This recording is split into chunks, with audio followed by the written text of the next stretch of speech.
Hello, my Renegade family.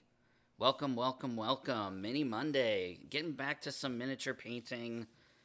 As always, I am your host. I want to thank Renegade for bringing this back, bringing me back. It has been too long since we painted a Power Ranger miniature together. And because it is the season, that Halloween, I'm sorry, wow, holiday, man, I can't even believe that we're in this time of year anyway. It's crazy. Holiday, not Halloween. Um, since we're in the holiday season, we are going to paint up Santa Claus. Some of you may remember that I did previously paint. Um, did previously paint Santa and Heximas, right? So you're familiar with these. If you haven't seen those videos, I believe they're still up here on Renegade's YouTube channel, so you can go and check those out. But today, I decided that we are going to paint Santa in a different color scheme. So instead of him being a Red Ranger, we're going to paint him as a different color Ranger and throw some other colors in there as well. But I'm going to keep this Santa close by because I'm going to use, at least color placement in the correct places. So, first color that we're going to use, because we are going to be painting him as a Green Ranger, is we're going to use Caliban Green. Normally, when I paint Green Rangers, the end result that we're looking for is this Warpstone Glow. But Warpstone Glow in particular, as well as some other paints from this particular paint brand, Citadel, they tend to be quite transparent, quite light.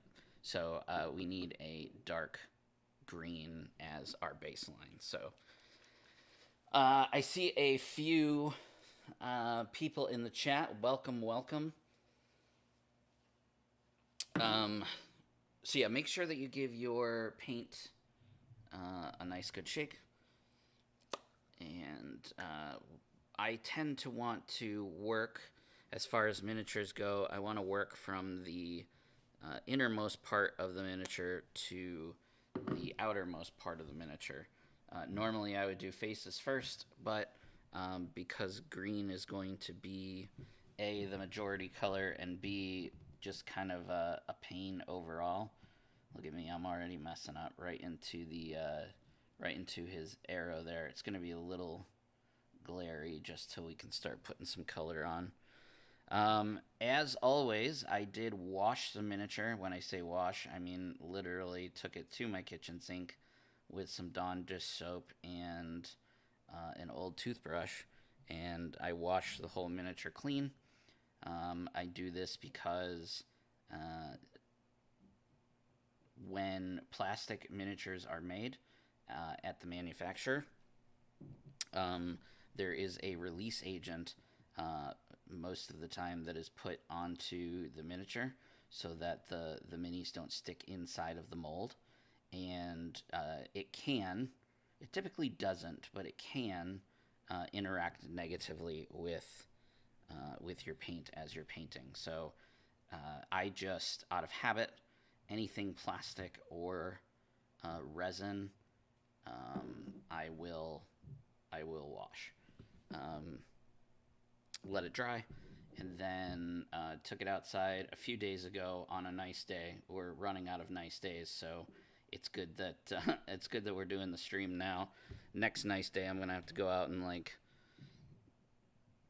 prime as many miniatures as I can, because I live up near Boston, so it's getting pretty darn cold around here, and I'm definitely losing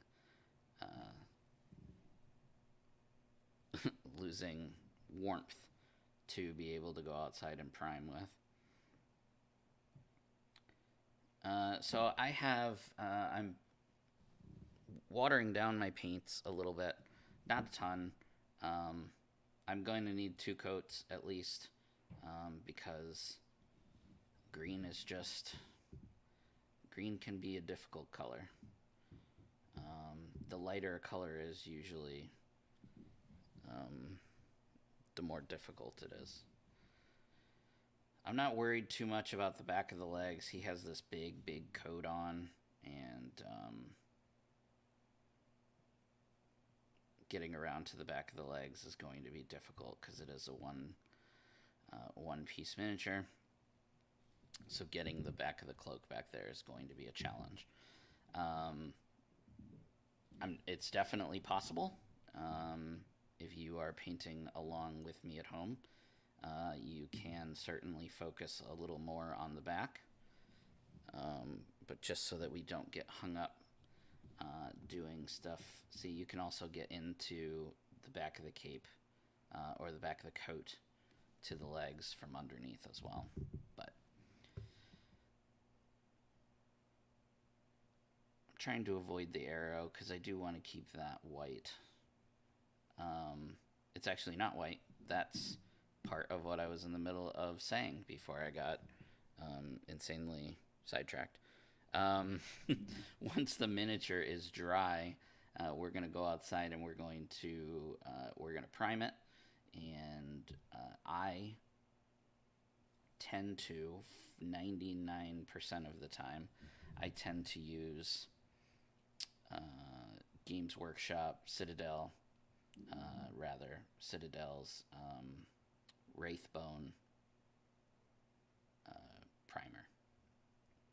spray primer. The only time that I won't really use that is if I know in advance that the miniature is going to be very dark, like the whole miniature is very dark, and even then I tend to not do it. I really do use that stuff for everything. I guess the only time that I really don't use it is when I run out of it and I need to prime something. I also won't use it on like terrain. So if I'm painting like big pieces of terrain, I won't use that either because it's like $22 a can, so it's not cheap. But if you are looking for a more budget-friendly primer, you can literally go to like a Home Depot or a Walmart or whatever and get Rust-Oleum primer that's like $4 a can, and that works totally fine. Okay, his suit's good. I'm happy with the suit. I'm gonna let it dry. In the meantime, while it's drying, we'll go ahead and start working on his face. I am using a number. Gosh, I've had this brush for so long, the number is actually scratched off. I did order a new set of paintbrushes, though. Reading through the chat, thanks for the shout out, Tyler, John, Anais, AJP. Yeah, so we'll start working on the face. Human faces, in particular, are the things that you're going to, I find, to struggle the most with. Alien faces, even if it's a humanoid alien, you're not really painting skin in a traditional sense. So I guess it's more about painting skin versus painting like human skin versus painting like alien skin. And also eyes, right? When you're painting human eyes, you tend to, 9 times out of 10, you want to be able to see like pupils and stuff like that. So I'm going to show you tricks on how to do both. So for his face, this is what I do. Specifically when you're looking to try and do like, a mid-tone Caucasian skin. The principle applies to regardless of the, whatever skin tone you decide to go with. The principles are the same. You just have to change the shade, right? So we're using Cadian Flesh Tone. You can use any color flesh, any paint color that is a flesh tone you can use. Words, Louie, words. So this is Cadian Flesh Tone, and I'm going to just put it all over his whole face.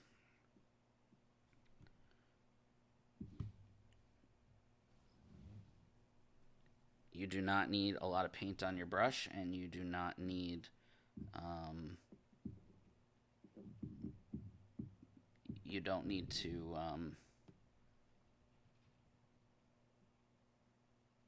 use a ton of it. Did I say that? Sometimes it's hard to talk and not screw up at the same time. I'm getting a little bit on his beard, and that's okay. Also, remember, you can see his ears. They are not hidden behind his beard or hair. So make sure you color his ears.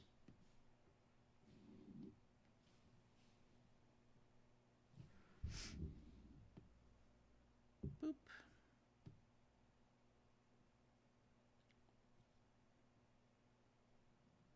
See, I think I got my my paint's a little too runny, too watered down. That's okay. It'll just take an extra second to dry. So usually when I'm painting, you know, in this case, a humanoid character, I would tend to do the skin first, face, because you are going to go through a wash cycle, which I'll explain in a moment. And some other parts of the model we may not use we might not put it through a wash cycle. So looking on the body, you can see here, like this spot right there, the paint didn't take very well, so we're gonna have to go back over that, going back to our Caliban green and just hitting that real quick so that we don't get any splotches.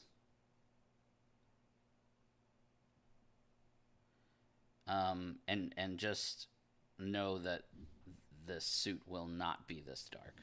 It is only this dark as a base coat here.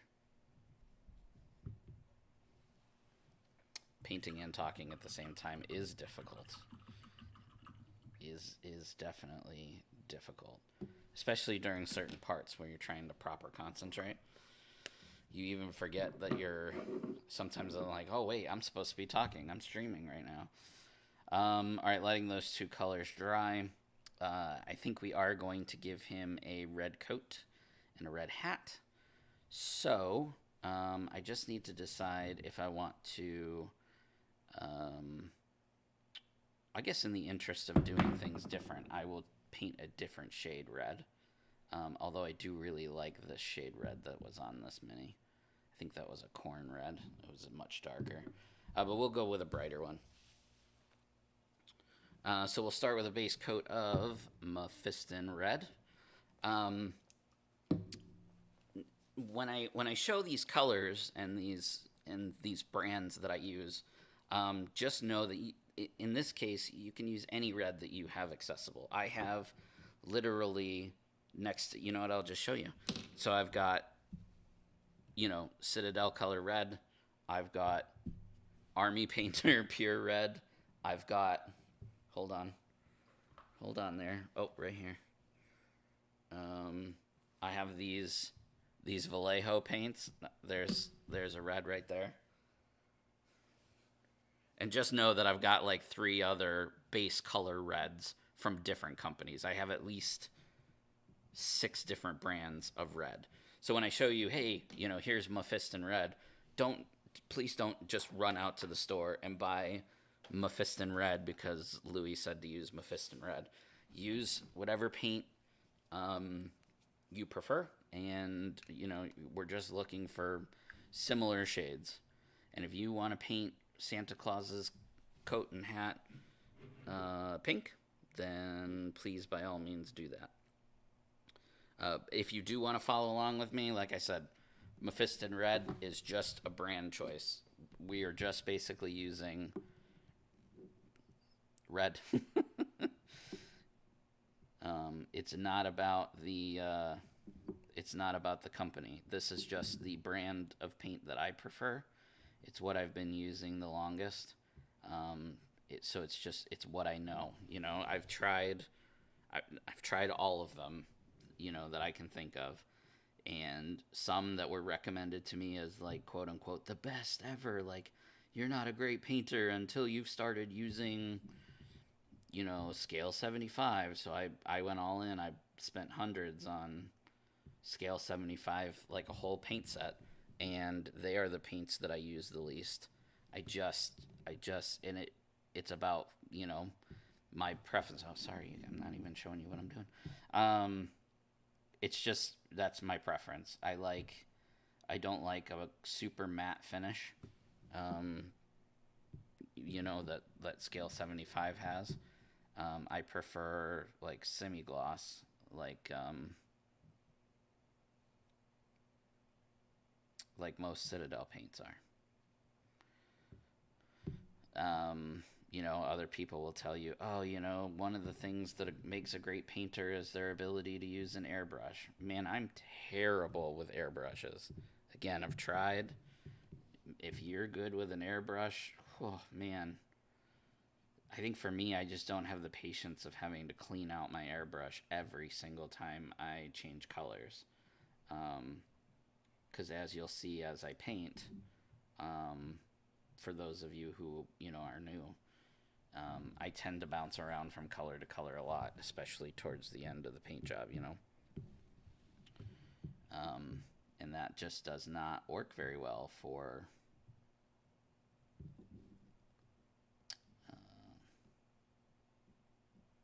airbrushing.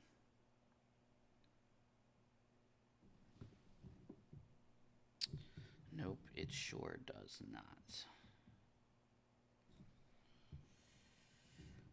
Do you use a wet palette? And if so, what brand? Which one do you recommend?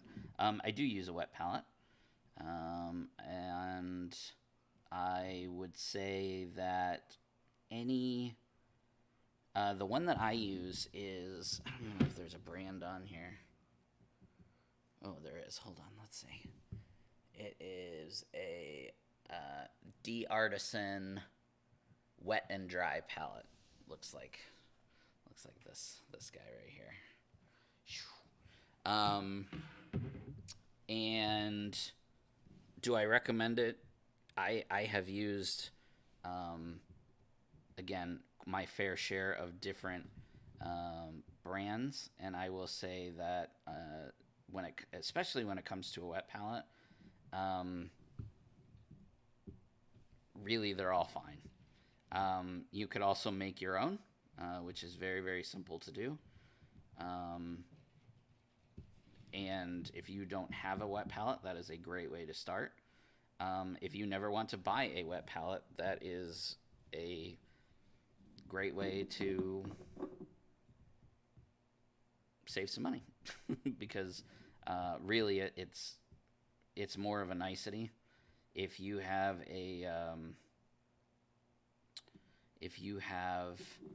like a Tupperware container in your house, like, one of those like Ziploc Tupperware containers that your mom puts a sandwich in for you to go to school with. Is that what they're called? Are they made by Ziploc? I don't know. Maybe there's multiple brands. But anyway, you just take one of those. You measure out, let's say it's about the size of this. Here, I'll zoom out. There you go. So let's say it's about the size of this paper towel, right? That's the bottom of your Tupperware container. So you just literally take a paper towel, you fold it like we did this one here, You put it on the bottom of your Tupperware container, and you just put a little bit of water in it. You want there to be enough water that the whole paper towel is soaked, but not so much water that if you dump the Tupperware container over, it's just going to spill a bunch of water everywhere. You basically want this whole thing soaked, and then slightly more so that, it'll roll around in the bottom of the Tupperware container. And then you just take a piece of parchment paper and you lay the parchment paper over top of your paper towel, and that is a wet palette. And then if you have the top for that container, you can seal it up, and you'll be able to use that thing for days, multiple painting sessions. The having a wet palette the way that I do, really the only thing the only real reason that I would want to have that over the method that I just mentioned is if you just feel like you need to buy yourself a painting accessory, because I do that too. And like if you have a big project and you want to be able to match your color palette for multiple sessions. So if you're trying to like enter a competition and you're going to spend one whole month working on one model, that's where having a wet palette comes in handy, because then early stages of your, like if you're doing that style of painting, you're probably mixing a lot of colors to make different shades that you want.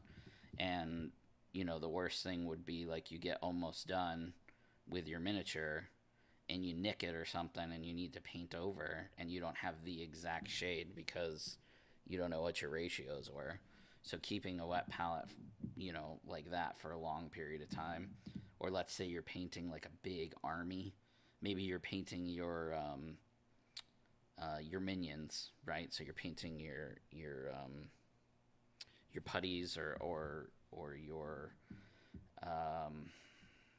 mastodon troopers, or whichever you're in the middle of painting, and it's a lot of miniatures. It's going to take you a lot of sessions. That's another good reason to have a proper wet palette, because they're built to last multiple sessions.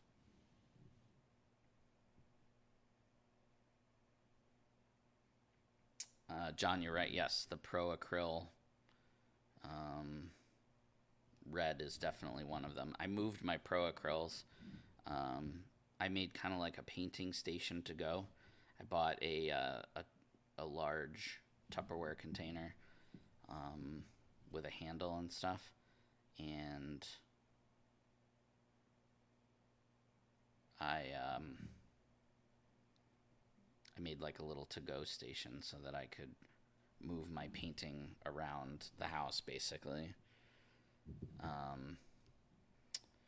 Because I went through like a short period of time where I was like, I didn't want to paint in the basement. I wanted to paint upstairs where everybody hangs out. And I do have a desk upstairs, but it's strictly for work, and I just wanted to kind of keep that separate, So I was like, I'm going to make this painting thing that I'm going to carry around with me, and what am I doing? Oh, this, I was like, I thought maybe this arm piece right here was separate from this over here, but it's not. I thought maybe it was a design, but it's not. I looked at I was like, what am I looking at? But that's why I kept this Santa right next to me, because I can look at him and remember what I did last time.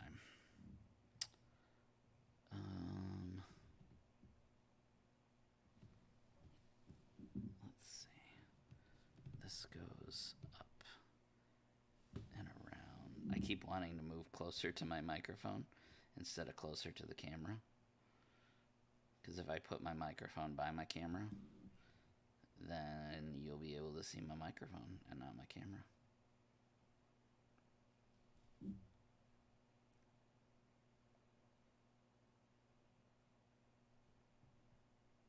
I should try using my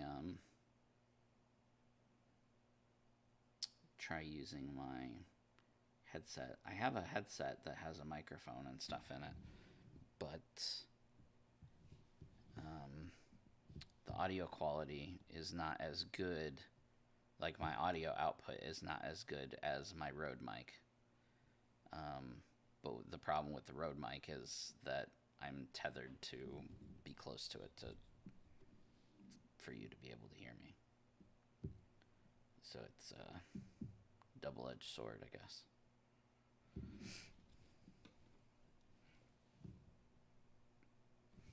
What is everybody? What was the last thing that you painted? Everybody in the chat, if you are a painter or have painted recently, what's the last thing you painted?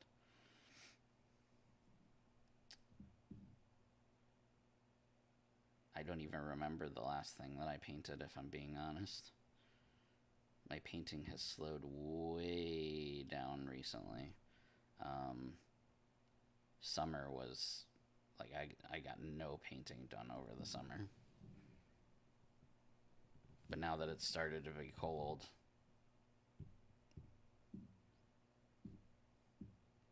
lots more painting time for me.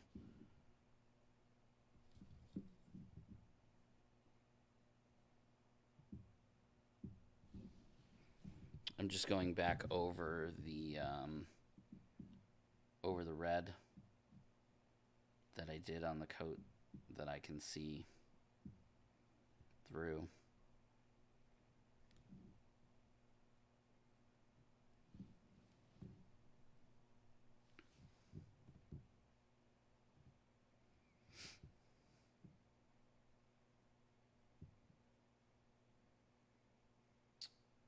Alvin Tenga's nice. Those are so fun to paint.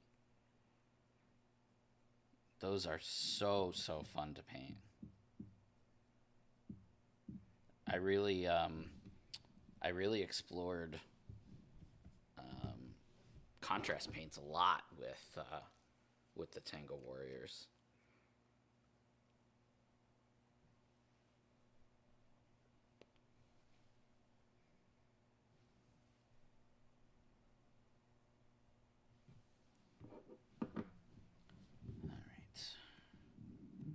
Still a lot of red showing. I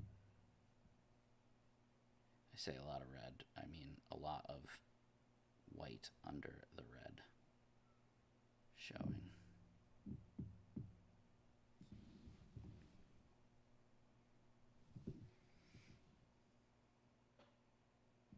Helped a friend paint a Mando bucket over the summer.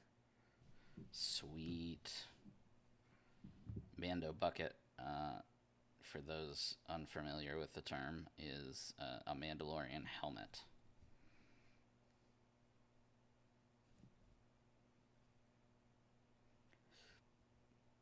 I have a Mandalorian helmet that I made, but I have not finished the armor that goes with it. And sadly, probably never will, but that's okay. The helmet's cool. It's cool to say I have the helmet. There's like a big shoulder spot underneath here that I just am not going to be able to get completely without messing with the... like that. That's alright. Right, so let's do his little hat.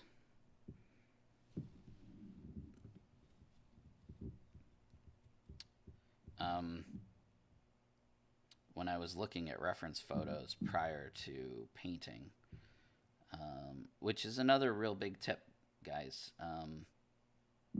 make sure that you look at reference, unless you're going to go completely off the wall colors, which is totally cool. But if you're wanting to, even, you know what, even if you are wanting to do your own unique color scheme of anything that you're painting, look at reference photos of the miniature. Because if it's a miniature that other people have painted, you're going to be able to see and notice details that maybe you're not going to pick up on when you're painting your miniature. So many times I've painted a miniature and then I'm looking at somebody else's photo of the miniature that they painted, and it's like, oh, okay, so that was supposed to be a glove and not his bare skin. Or, oh, okay, like, that's a compad, not part of his uniform. You know what I mean? Like, you're going to be able to notice different details that maybe you would not have noticed if you did something yourself. You know what I mean? So, all right, red hat, red jacket. The green in the center is looking dry. The skin is looking dry, I think. Yeah, looks dry. So now we're going to do one more thing to the skin before we move on to other things, which is to give it a shade bath. So this is a Citadel product, but again, all the companies have something like this. And this is a shade or a wash. You'll hear me call it both. This one is Racklin Flush Shade. The purpose of a shade is to basically be a transparent, watered down version of whatever color you're going for.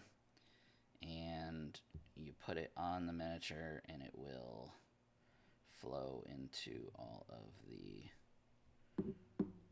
recesses of the model. Let's zoom back in here. There we go. So you can see all of that wash pooling on his face.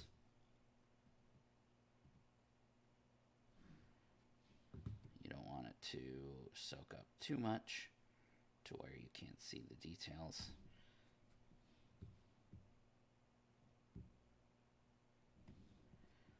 And that's it. Then you let that sit. And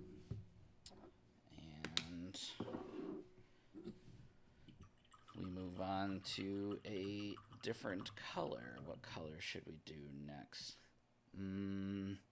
We have to go back to green because I'm noticing things. See? Not looking at my reference photos. Forgot to do things like these diamonds here.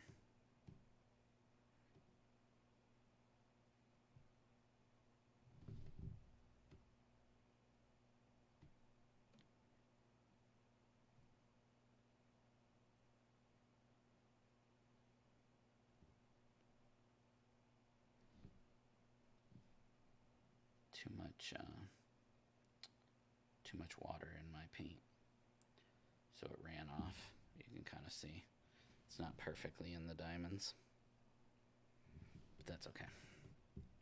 It's all right, you know, because as we say, or as I say, I am not a professional. I am just a beginner painter who has had a lot of practice.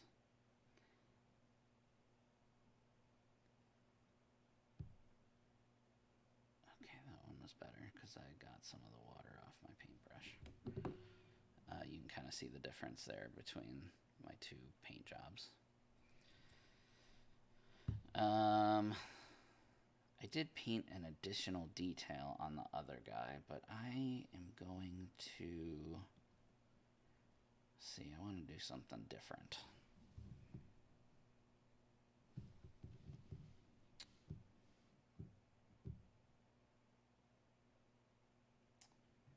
What contrast did you use on the Tengas? I just started using Citadel colors.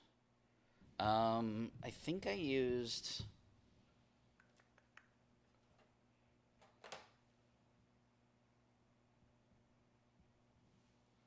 I did a one-for-one of I did a 1-for-1 of this gray contrast and the black Templar, kind of mixed together. And then for the feathers, I just used like a purple wash. And then I was able to do like the highlights and stuff. What was I doing? Oh, the diamonds.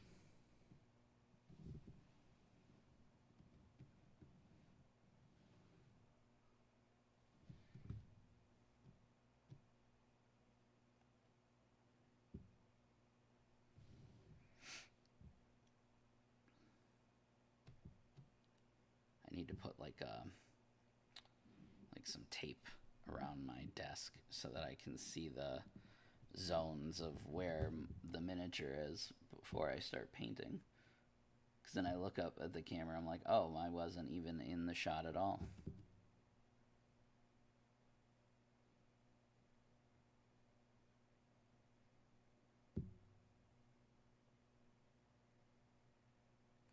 One of these days, I'm sure there'll be like a cheap AI camera that I'll be able to buy that will like follow my hands around the desk as I move, so I don't even have to worry about it. It's just always focused on me.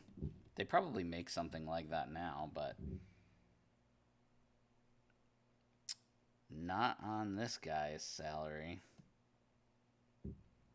Maybe Elon Musk has something like that. So when he's painting his miniatures.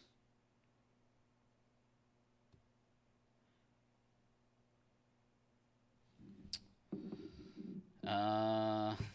I kind of like that. Kind of like that. There's this little stripe detail here, too.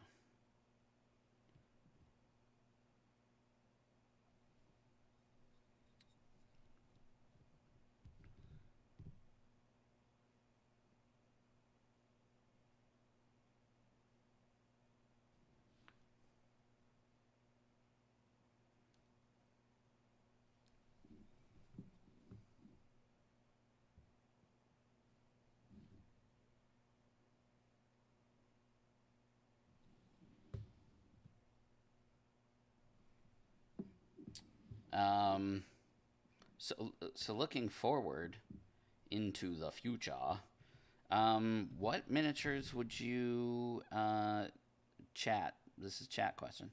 What miniatures would you like to see painted on stream next? Like what are some of your top picks?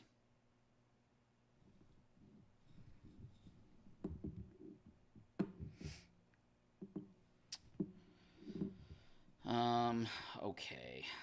Colors.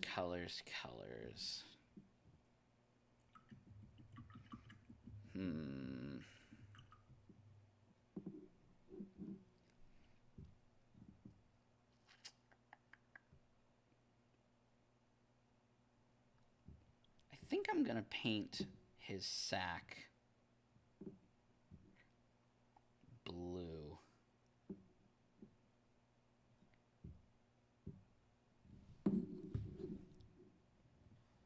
Yeah, I think I'm gonna paint his sack blue.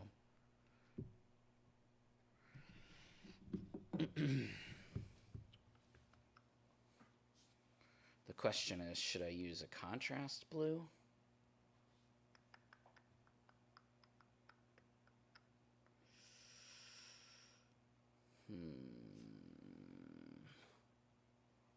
Leviathan blue. I don't know what that ends up looking like, to be honest. Let's see. I'm going to see what this Leviathan blue contrast paint looks like. It looks like it's really dark. Oh yeah, that just won't do. That's too dark for Santa. He needs cheerful colors. I'm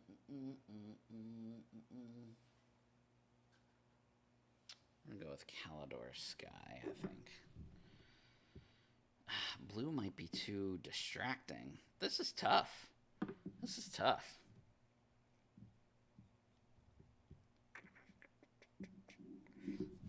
Yellow.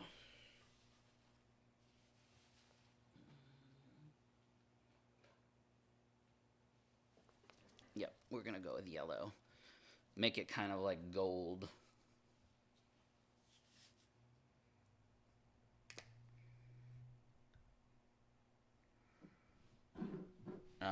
This is, what is this? This is, something desert. Zamasi Desert. Basically a mustard yellow. I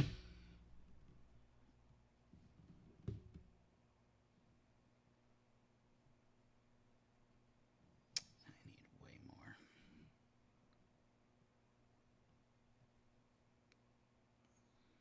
Okay.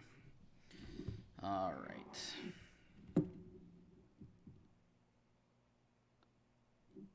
That is way too watery, Louie.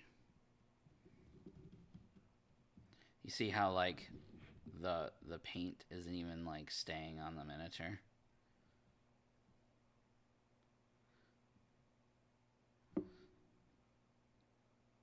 One of two reasons why that would happen. So if you ever see this in your miniatures, you'll know what I'm talking about. I mean, maybe there's more than two reasons, but these are the two reasons that stick out in my mind. One is your paint is too thin, so it's too watery.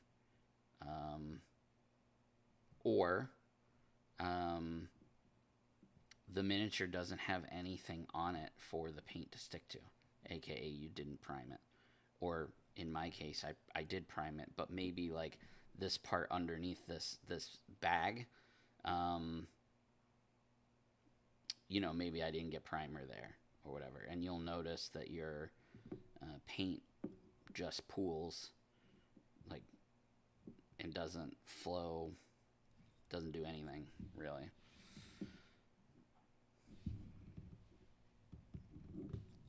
And mine was doing that, and I think because of like the location of where I was doing it, it was probably because my paint was too thin,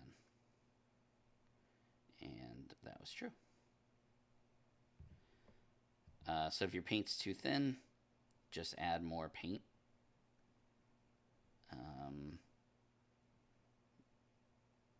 And if it's because you didn't get primer there, you could try sanding it a little bit lightly.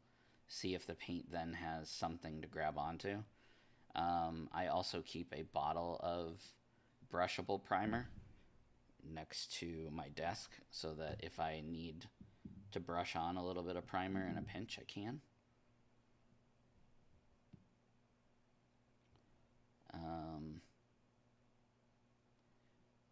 And as a matter of fact, the bottle of brush primer that I've had the entire time that I've been painting. It was one of the first bottles of paint I ever bought, because genius me was like, well, you know, if it's a primer and it's black, well then I can use it as a primer and as a thing, as just a base color.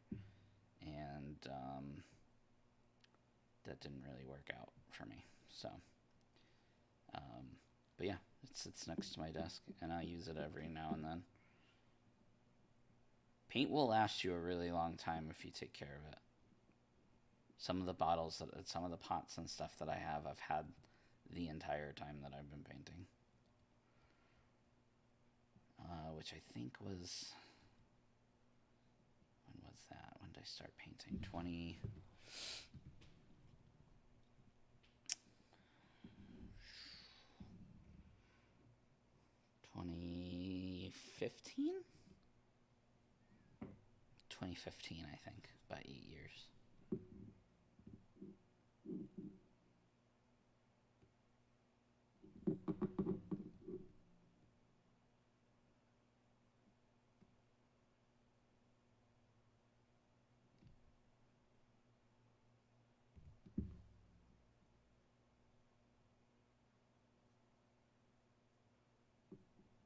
Sack of gifts. Yes, Santa's sack of presents.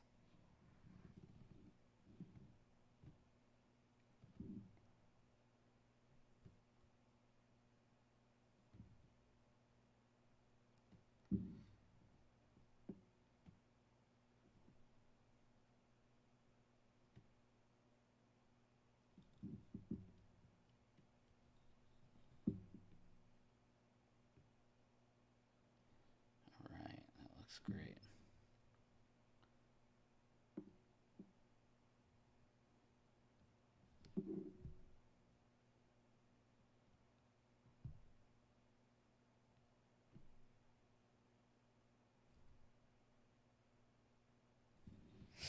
Great. Looks great. Alright. So now we got red, green, yellow. His face is good. I'm trying to look for other just base colors before we get into some of the nitty-gritty details and stuff. We do have to do his belt. So let's get...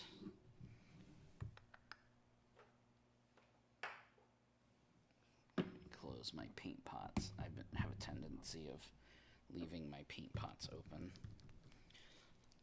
We're just going to grab a little bit of black. In this case, I'm using Abaddon black, again from Citadel. You can use any colored black.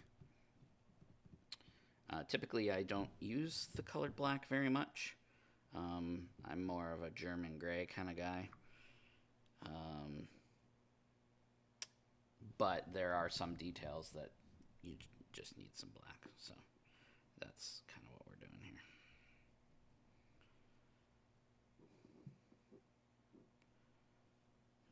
And in this case, I won't have anything really on the miniature that's going to be painted black. Man, see, again, way too much water in my paint. I don't know why that keeps happening, because I'm not paying attention. There's not a lot of black details in this miniature, so I'm not gonna really be able to go into the whole German gray thing. But lots of videos on the internet of me talking about that. I think it's just the number one thing that people know me for now is German gray, the German gray thing. But in this case, we're just throwing some black on the belt buckle here. And it does have other details, but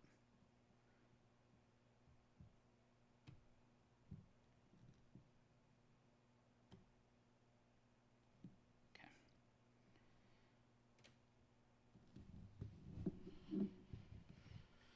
All right, let's do the gift, huh?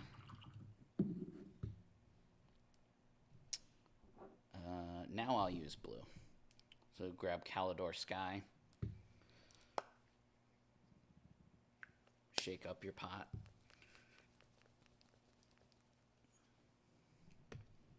There we go.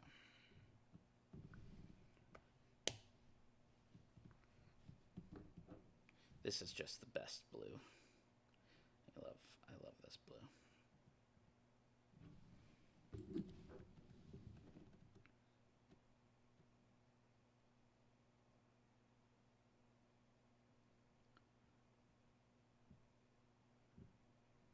We'll paint the ribbon a different color. So I don't have to super stay in the lines here. Matter of fact, I'm just gonna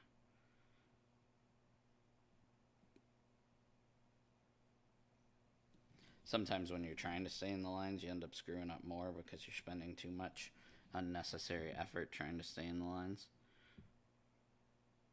I don't want to get his gloves, but because they're going to stay white.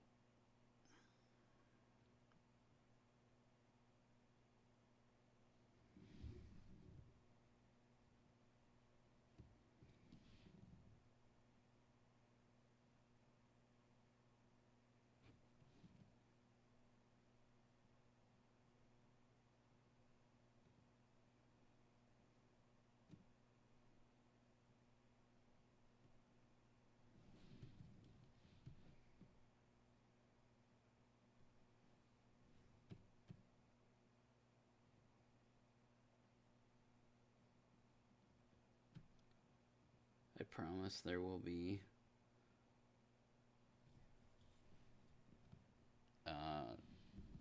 German gray on this miniature. It's like my signature. It's got to be on there somewhere.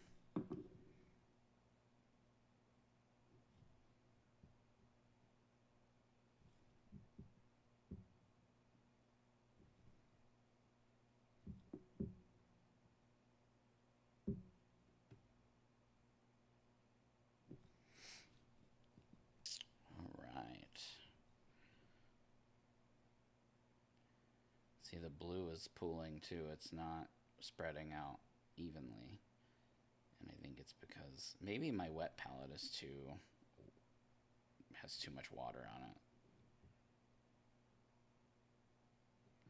That's entirely possible.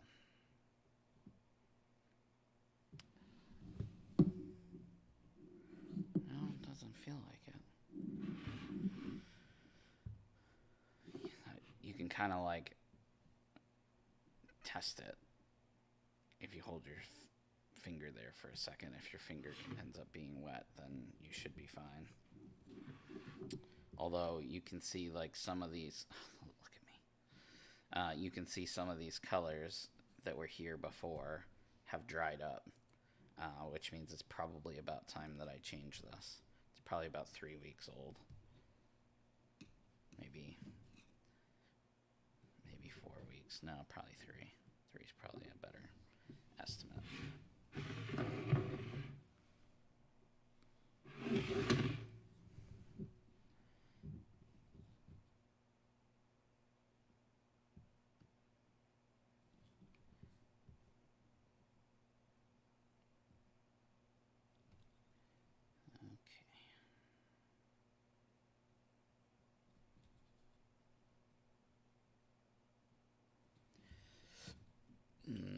Okay.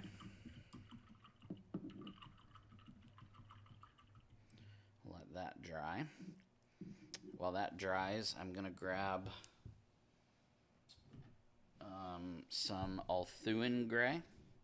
Althuan Gray is a great substitute for pure white. In my experience, pure white tends to cake very easily. Althuan Gray does too, but I have less issues, I guess, with Althuan Gray than I do with just pure white. So grab some of that. Plus, it also, if you don't use pure white for something like this, you can use it later as, like an extreme highlight. And this I'm going to use to clean up some of these things that we want to stay white, like the details on the stomach here. He's got like this detail.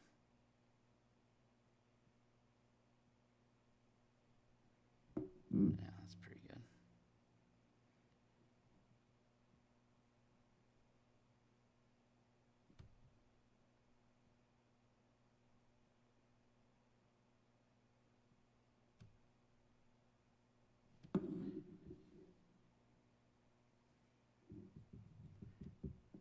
You could also use, whatever white primer you used. I have like some of the Wraithbone in a pot next to me that I could use. I just like the coverage that Althuan Gray gives, and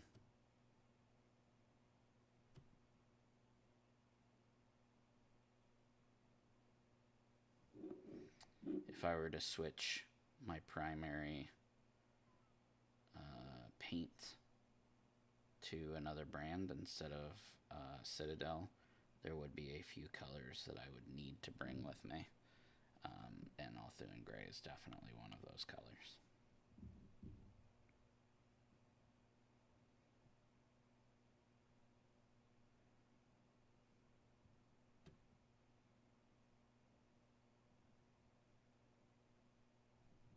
So again, I'm just going around and I'm trying to see spots on the miniature that I wanted to be white, but accidentally nicked them with the other color.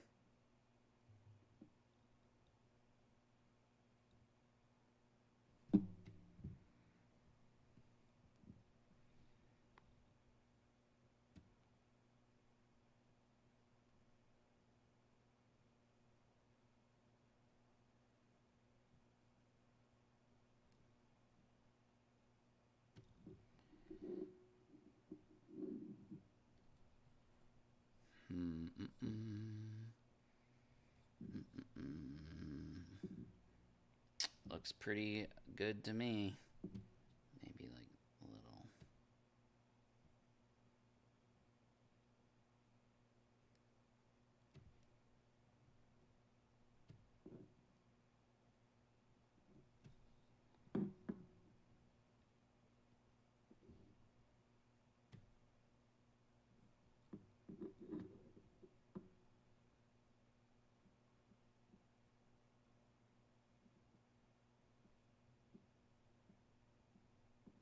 All right.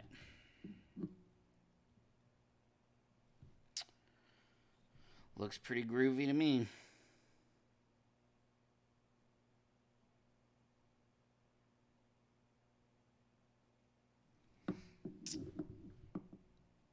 Great. Sweet. Alright, going back to the present. I need another color. Did you get underneath the gift in blue? Yes, I did.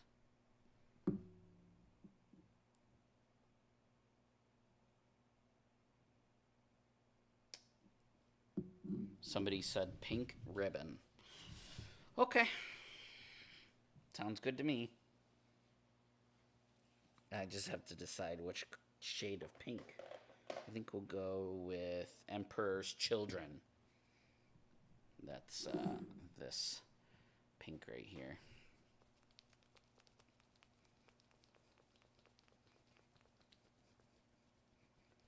Sparkles. I could maybe do sparkles. No, I don't think I can do sparkles.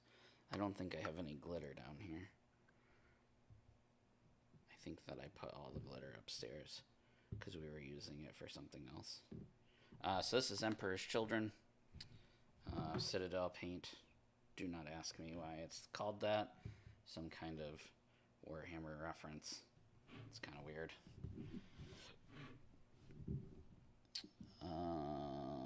Okay.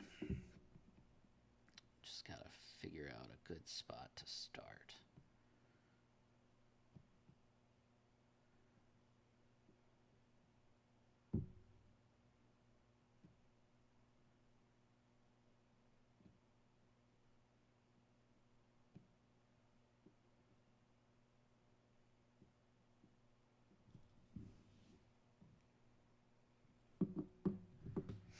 This is a good, this color pink is a good color to paint your Pink Rangers with.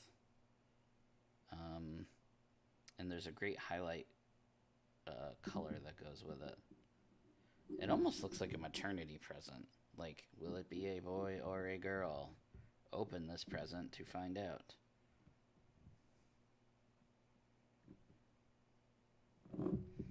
Having the pink and the blue right next to each other, that's what I thought of.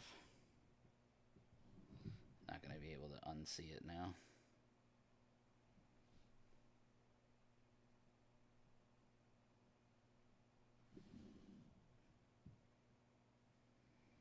There's like some blue inside these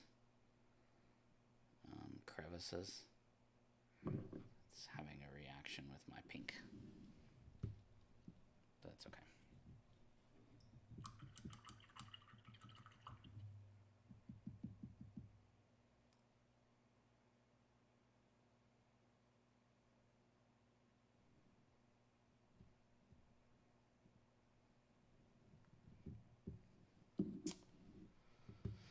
Must admit, you find it odd seeing me do it on YouTube other than Twitch.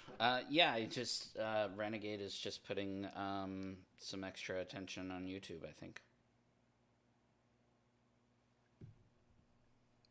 And I have to admit, like, from a streaming standpoint, like, just from a streaming standpoint, I quite like YouTube better because, and it's funny saying that because I've only ever streamed to Twitch. I just feel like I have more of an interaction with you guys. Like I can see more information on my screen while I'm streaming via YouTube than Twitch. So personally, I'm a fan.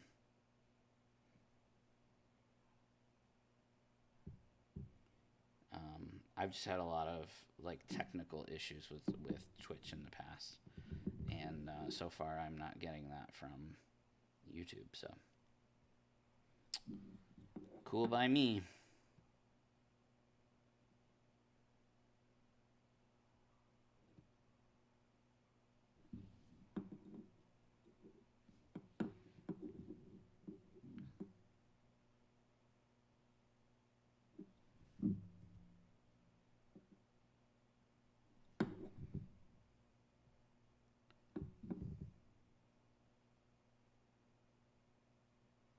How do we feel about this present? Am I the only one that sees the whole, like, you know, maternity present here?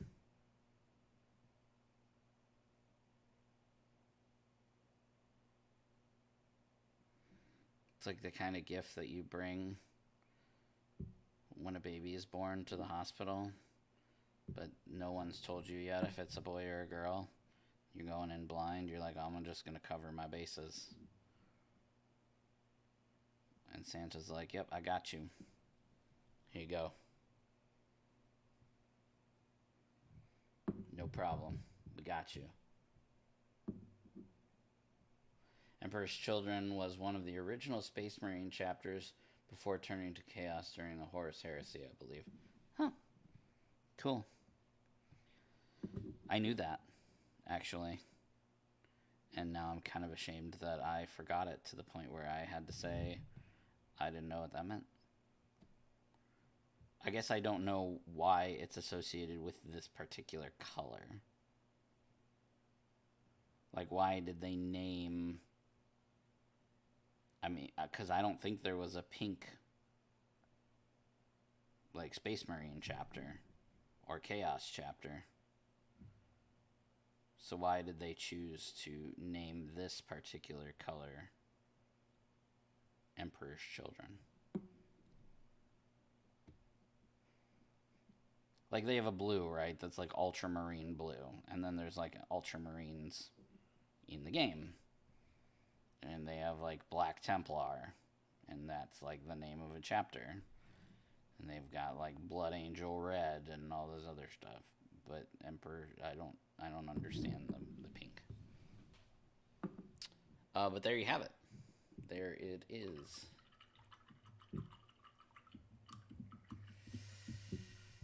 All right. So before we continue on,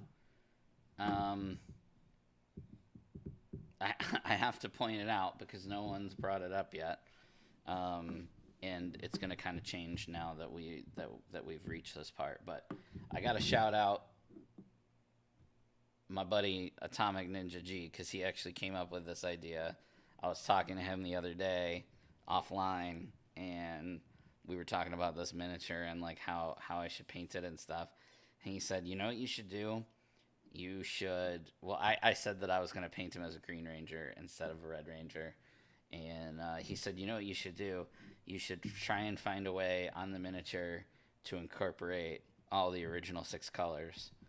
So he's a Green Ranger, but he has a red coat. He has a yellow sash. He has a black morpher, and then he has his blue and pink present. So he is all 6 of the original Ranger colors on one miniature.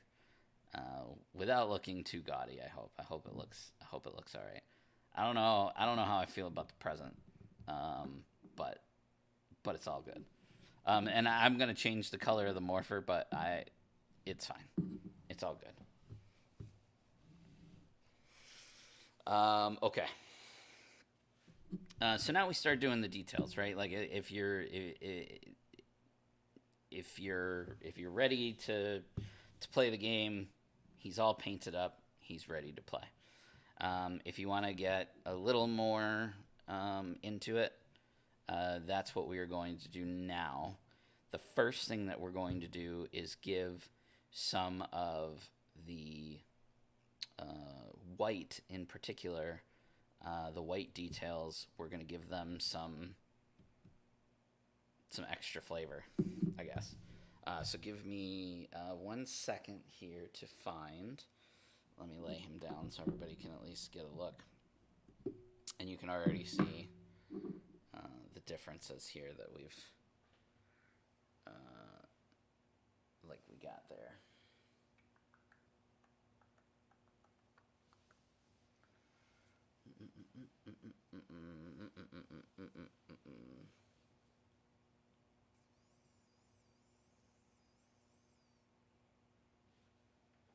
I think we're going to use that.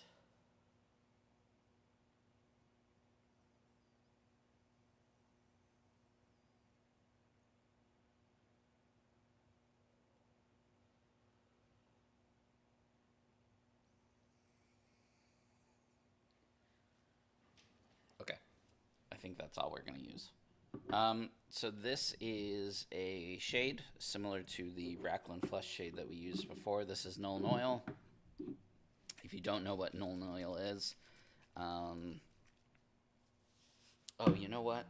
Before we do that, stand by. I told y'all that I would paint something in German gray, so here is German gray from Vallejo. The best pink color this side of the color train. I don't know. That was silly.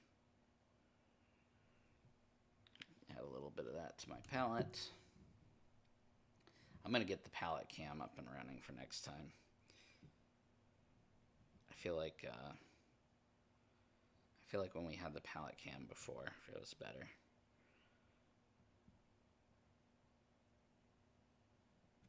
All right.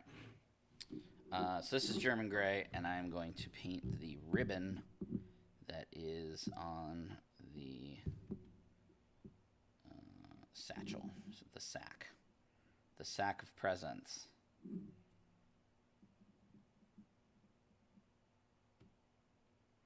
So it's got like a drawstring here. Feels like an appropriate color. Could have also done it in silver now that I think about it. It's all right. We'll go with the German gray. Gotta have the German gray in there somewhere.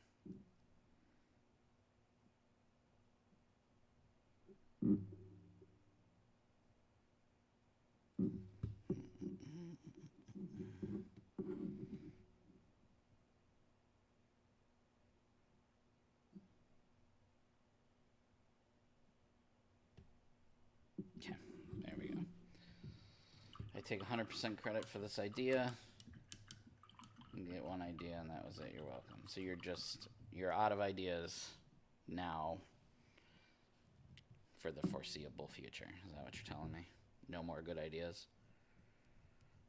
G is out of good ideas.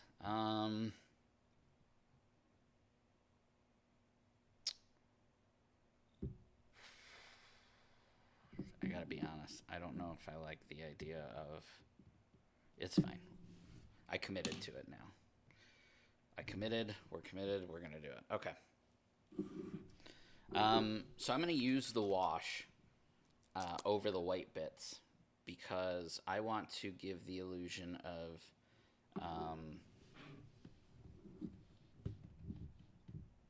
you know, this being feathers or cloth or whatever it is. So essentially what we're going to do is make it look kind of dirty. And then we're going to lighten it up. And it's just going to give like this appearance of... I don't even know. Like, it's not feathers. What is the word that I'm looking for? Struggling with words today. Maybe it'd be feathers. Fur? Fur, probably, right? That's probably what it is. It's probably like some kind of... Well, we'll be like environmentally friendly, so... Not real animal fur. Because the elves would never do that. They would never put Santa in something with real animal fur. I'm just trying to get this wash spread out evenly before it dries.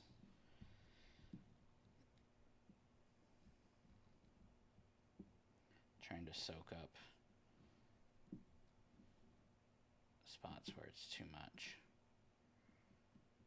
Which, to do that, you just get the wash off of your brush, like dry off your brush on a cloth, and then just go back over it with a cleaned off brush. It'll soak it up.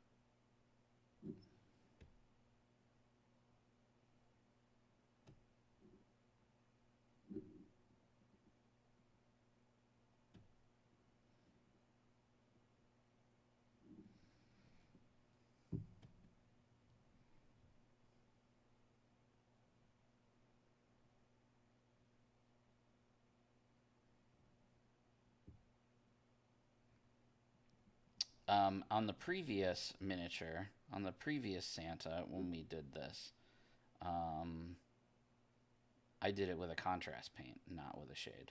Exact same principle. Same idea. The reason that I decided to do the shade instead of the contrast for this Santa was because this Santa,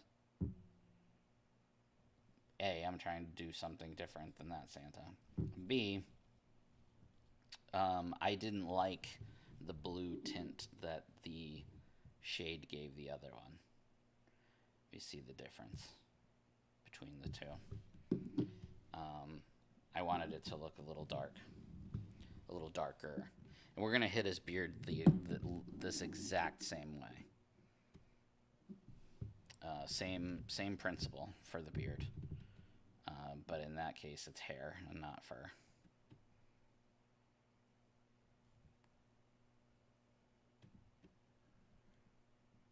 You know what? For the other Santa, I might have done wash for his beard and contrast for the fur, now that I think about it. But this is working out really well. I'm happy with the way it looks. Very happy with the way that it looks.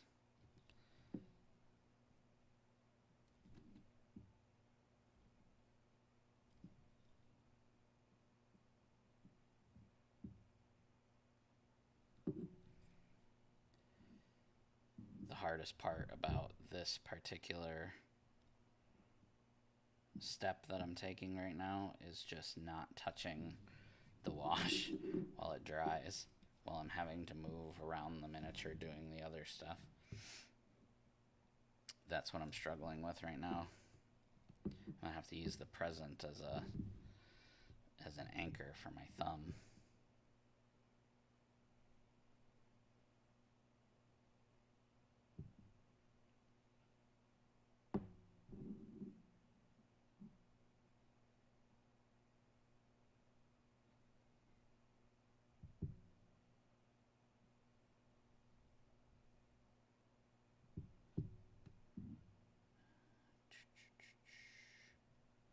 I know I'm not talking, y'all. I'm trying really hard not to get this stuff everywhere, because it will make a mess and ruin all the hard work we've done. So talk amongst yourselves, tell each other some jokes. Did anybody give me any ideas about... No more good ideas until the first. I'm trying to go back through. No one said what they wanted me to paint, did they? Oh, Mega Goldar. Both versions of the cogs.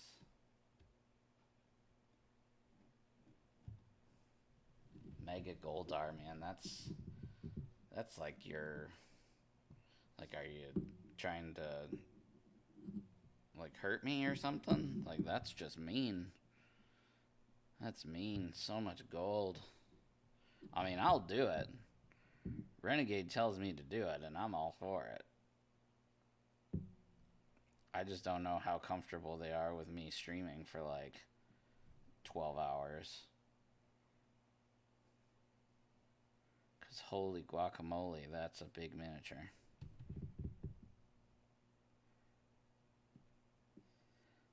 Right around the beard.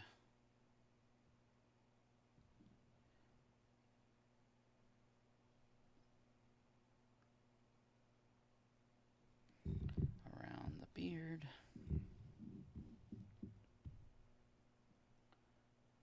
Oh boy, don't touch the face. And voila.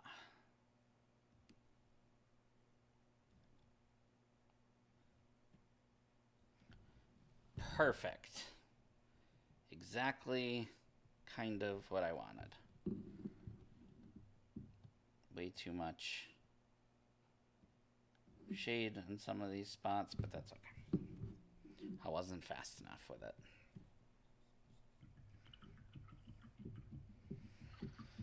What haven't you painted? Oh boy. Oh boy. Too much. Too much I haven't painted. Mostly the newer stuff. Like, probably... I don't think I've painted any of the stuff that's, like... a year or newer. I think. I mean, maybe I'm wrong. But that seems to be... I think...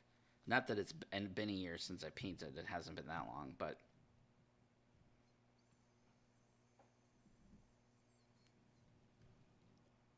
I'm definitely, like, playing catch-up, you know what I mean?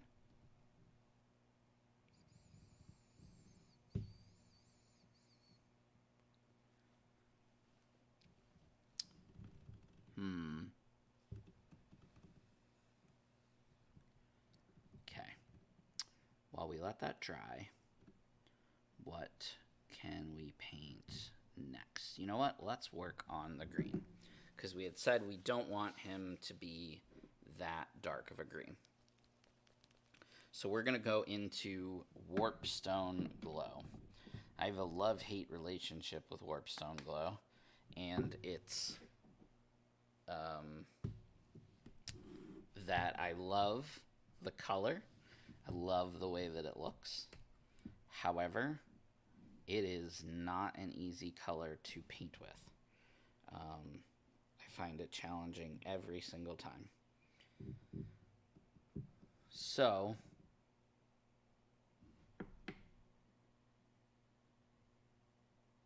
let's get into it, and you'll see why, and we'll talk about it.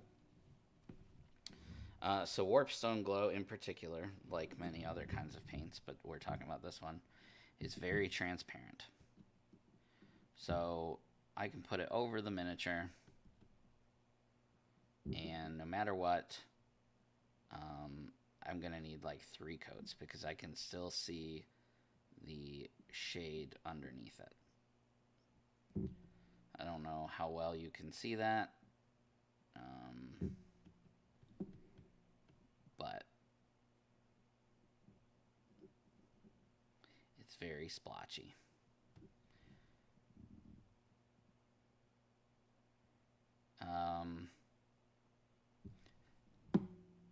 Yeah, but it's a great once it dries, and once you have a few coats on there, it really is a beautiful color. Really, not just saying that.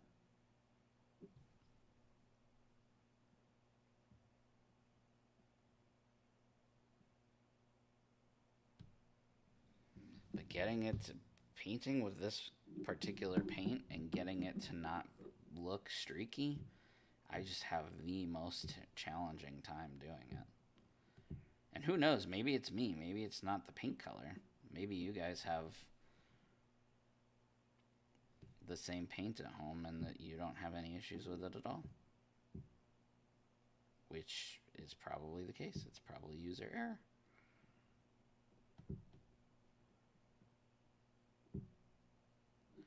Probably user error.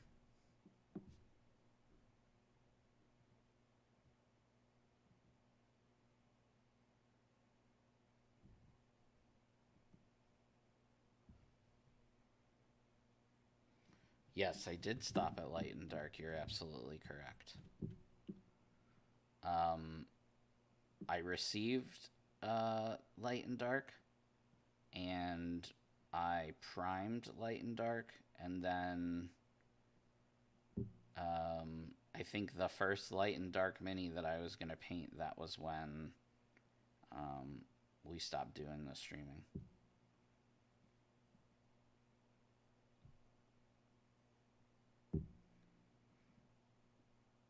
And like Tyler was saying, right? Like we have a pretty large group that is very excited and invested in wanting to play through all of the Heroes of the Grid content. So they're all like bugging me to, get to painting. And as much as I want to, I also want to keep miniatures unpainted for the streams. So it's I don't really paint Power Rangers off stream for that reason. So if I'm not streaming it, then it stays unpainted.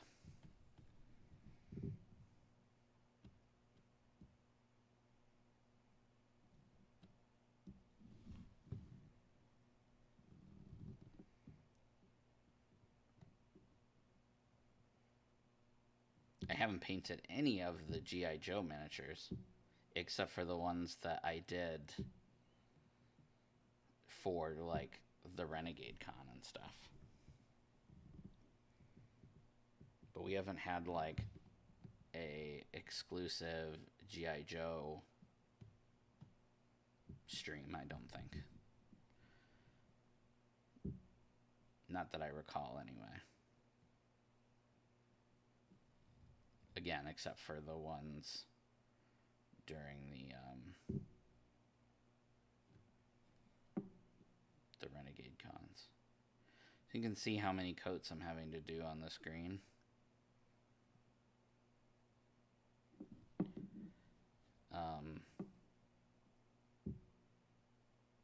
And I'm gonna have to keep doing it. Like, it's...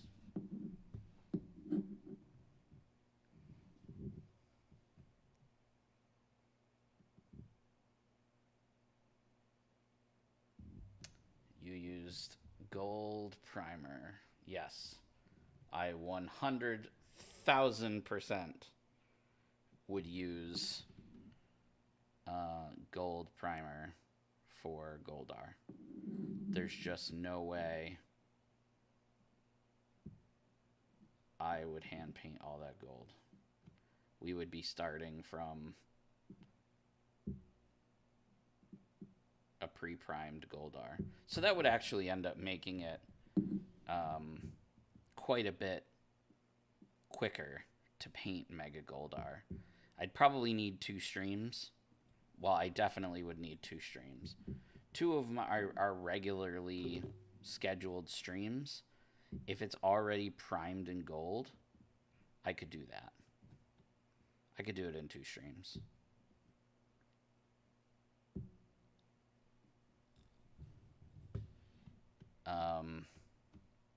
Like one thing that I always wanted to do on stream was paint the Megazord.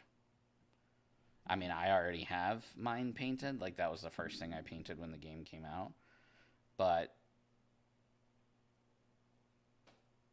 I think that a Megazord, like Megazord month or something like that, 4 streams, 1 every Monday of the month, Megazord month,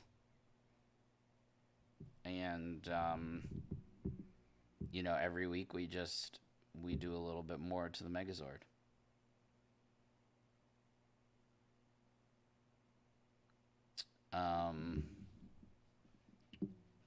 Because hands down, it was the coolest miniature that I think I've ever painted. And that would be fun to experience on stream with you guys, I think.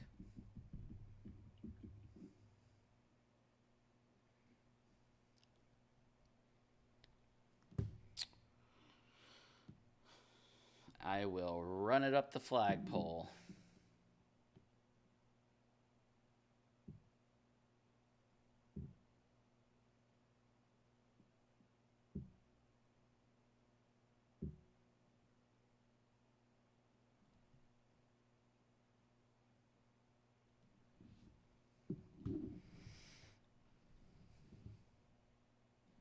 Green's looking a lot better.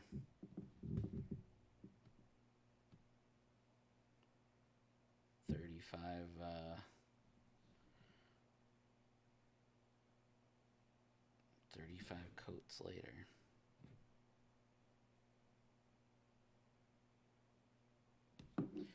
All right. We'll go around and brighten up that white now, I think. All right. So now we need to do some dry brushing. Once I fix my seat.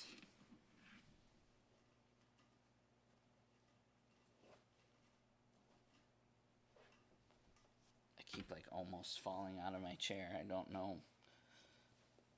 I'm all over the place.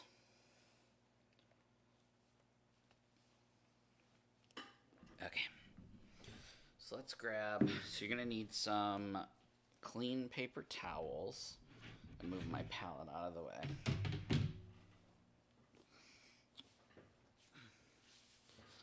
Let's actually zoom out from the table here. So you can see that's my dirty paper towel. Let's get a clean one here.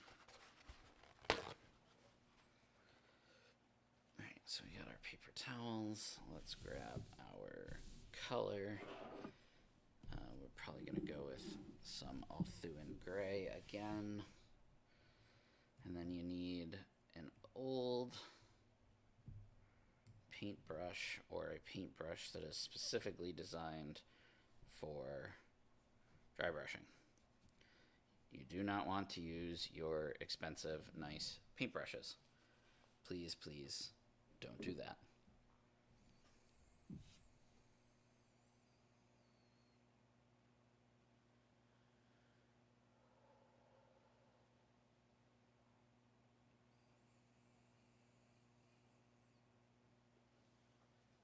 All right.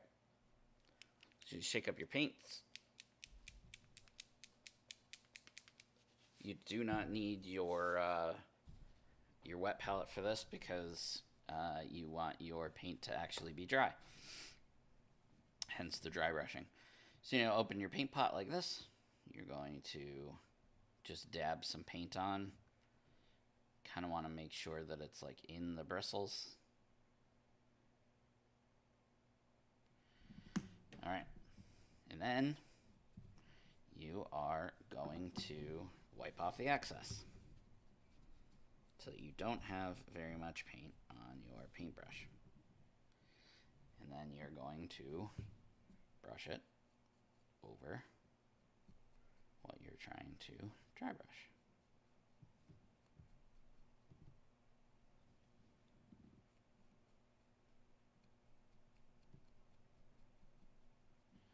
Now let's zoom in so you can actually see how this is working.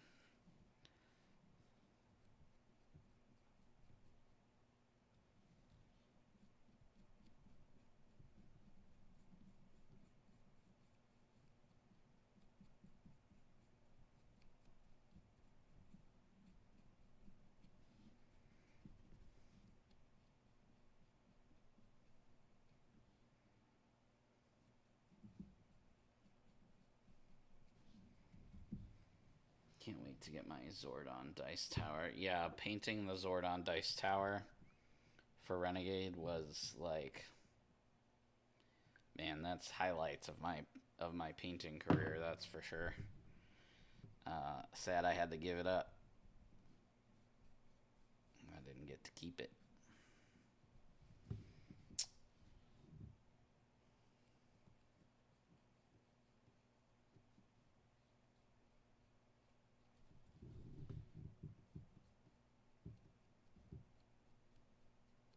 Very, very fun paint job. That Zordon.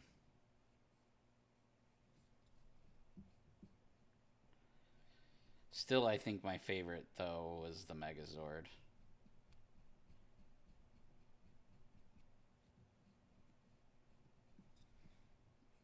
Just such a fun miniature to paint. If you even want to call it a miniature at that point.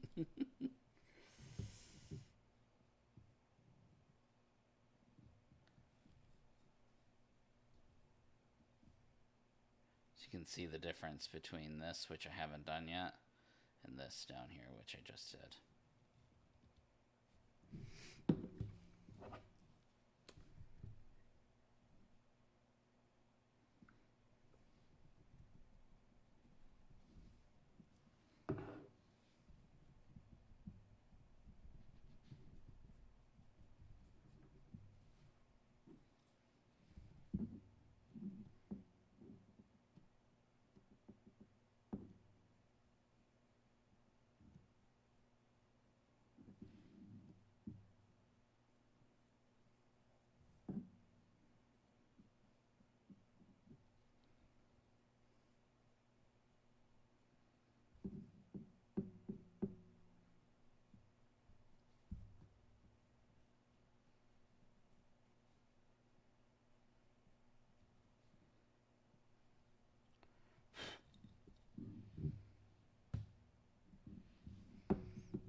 Power Rangers TMNT collab would literally be like, oh my gosh, I can't even put it into words.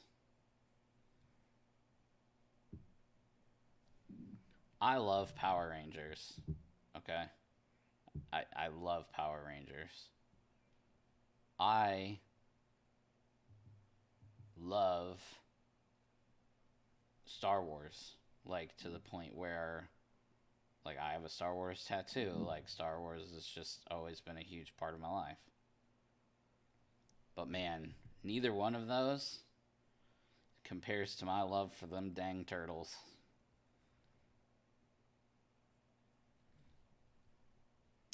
So if those turtles ever decide to come to this game, I will dye. That would just be too cool.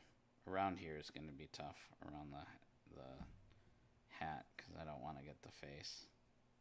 But I'm probably going to get some of the face and the beard.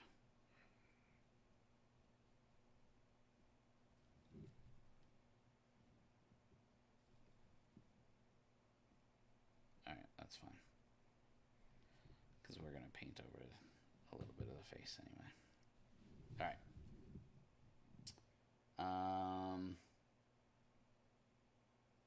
Yeah, I do like He-Man the most. You are correct.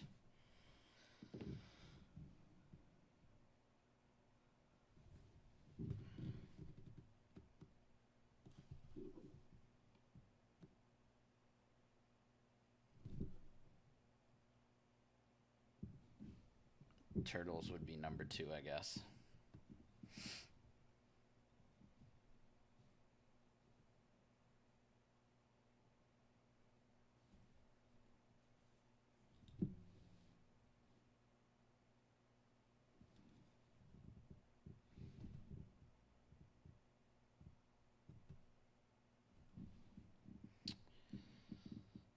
All right. I think it's face time. I think it's time for his face.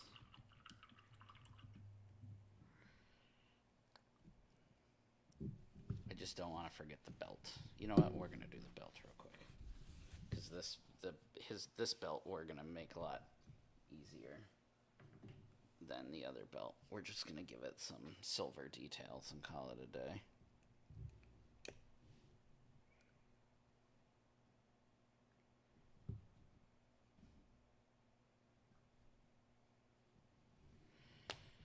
Straight up some silver. Doesn't matter what silver. I'm using lead belcher. I'm just gonna put some details over this guy here.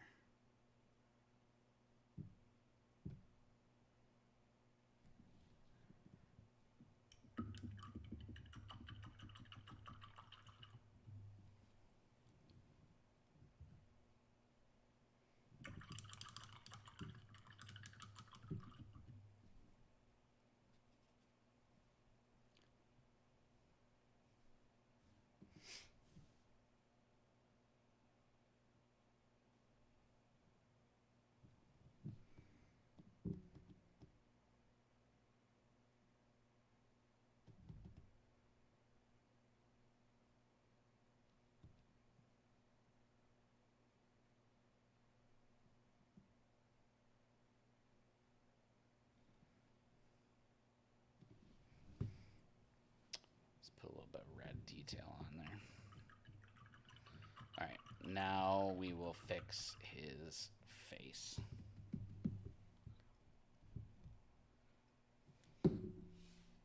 Alright, so let's go back to our actually, we need to...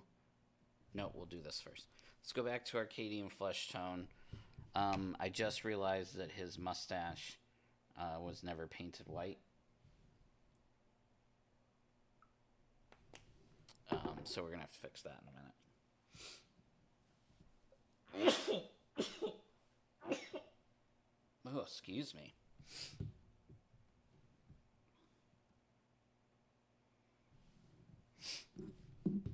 Alright, so just going back to Arcadian Flesh Tone. We're just going to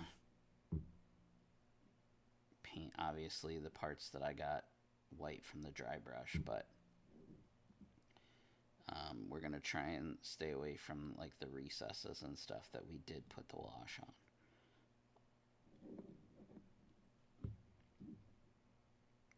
Tip of the nose. Cheekbone. His little eyebrows up here. The tip of the ear.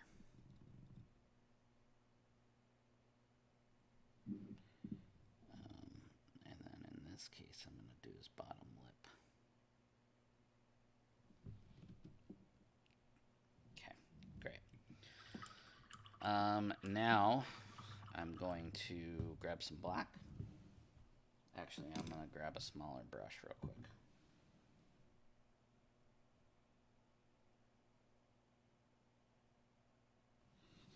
All right, then with the smallest tip that you have, mine is like a 0.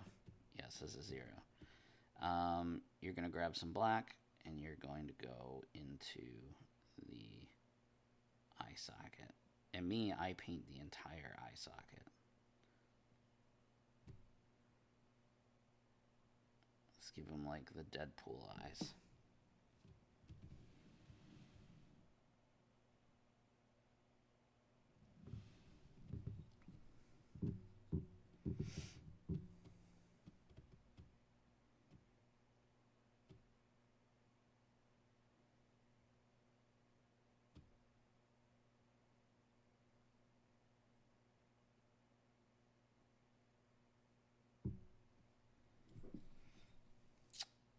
Cool. All right, now we're gonna grab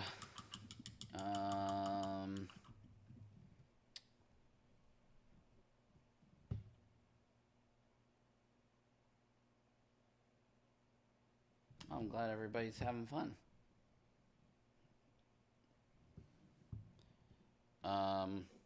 We're just about done.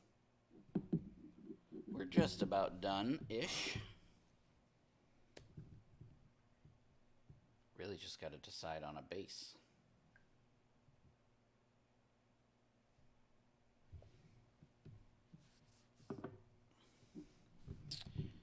So now I grab some of that Althuan gray. I'm just going to hit the mustache real quick.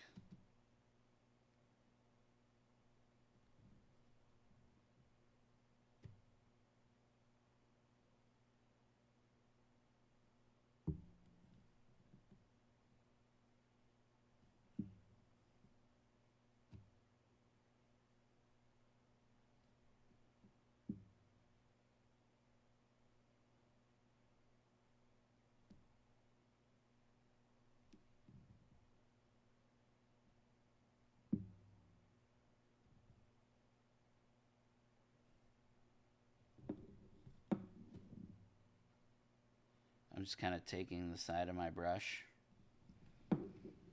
with that white around the eyes.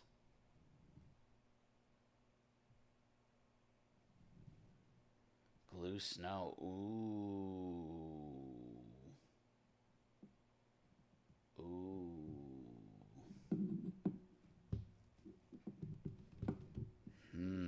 I'll have to look and see if I have anything to do that with. So I just have that Althuan gray, and I'm going to do the same thing I did with the black, just not as much.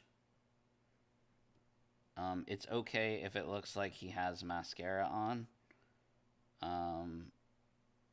because we can minimize that later. It's more important that it looks like he has mascara on than if he doesn't, if that makes sense. Make sure it looks like he has mascara on. That's what I'm trying to say.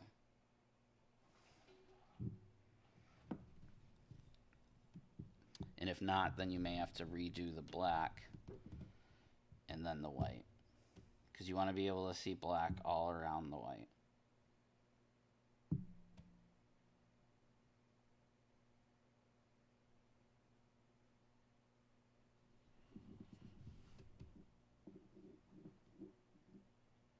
Cool, cool. I hope you guys can see that.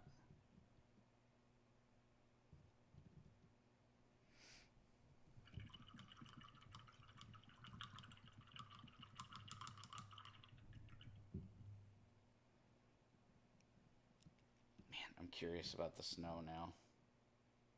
That's a really good idea. I kind of wish I had thought of it earlier.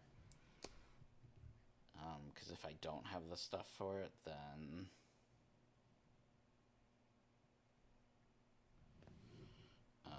maybe I could have gotten it. Alright, now I'm going back to black. And I'm just going to try and... Oh, you can't see what I'm doing. I'm just going to try and get it as close to the center as I can.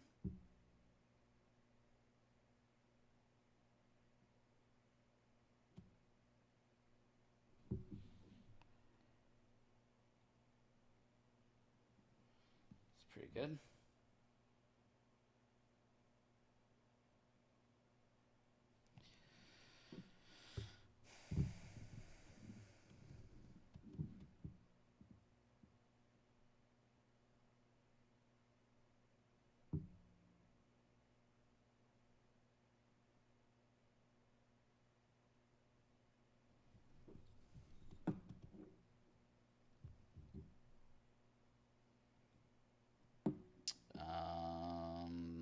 That's pretty spot on, actually.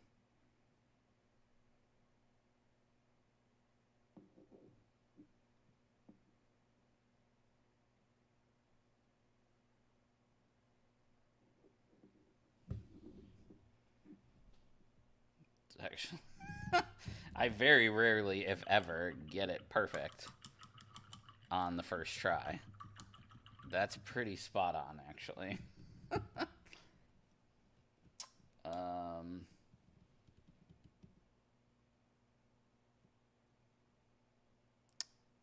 yeah, that's pretty dang good.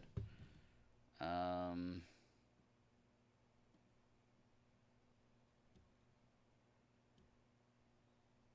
I, I, I think he looks pretty good. Let's see about that snow.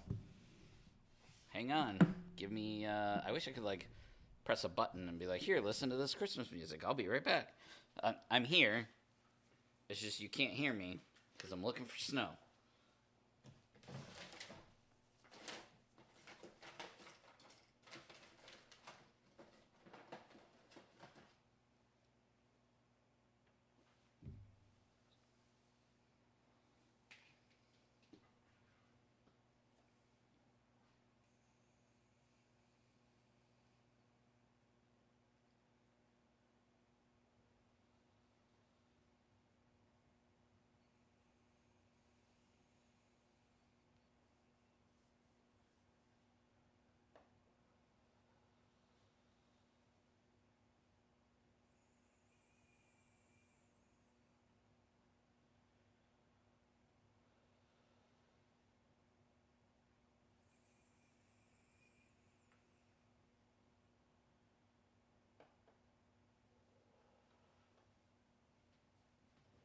Houston, we are go for snow. I do have what we need for snow. All right. So, I'm going to use Baneblade Brown. It's like a greenish brown, I guess. I'm going to use this for the base because I don't want to use just pure white. But I also don't want it to be super dark so that if you can see it, it's distracting from the snow.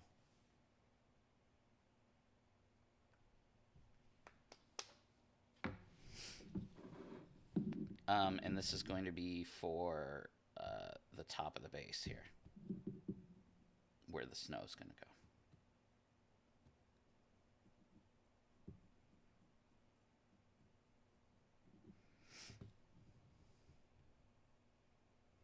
I probably shouldn't do the snow thing because everybody is going to ask me what it is I'm using to make it, and I honestly don't know the answer.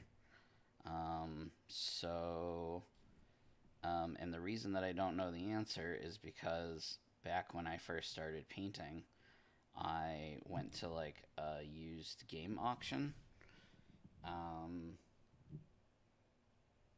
And somebody was selling like a kit, like a get started painting kit or something like that. Basically, they had bought a bunch of stuff to start painting, and then they decided not to paint, and so they sold off all their stuff. So I bought it, never got to meet the seller or anything like that. And inside that box of stuff that I bought was this little jar of whatever this is. And that's just what I've used. And like I can't say that I make snow bases often. So like I've barely ever used it, and I don't know what it is, and I don't know where it came from. So if it works great and it looks great, I can't tell you where to go buy some. But it's basically just white flock, is essentially all it is. It's just like ground up a little more. You know what I mean?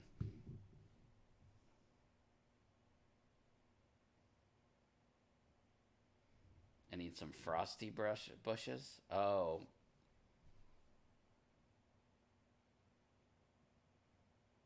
you should sing us Christmas music. Really? Um, I don't know. Will that like demonetize the stream? Because, you know, I don't want Mariah Carey to come after Renegade if I sing her song.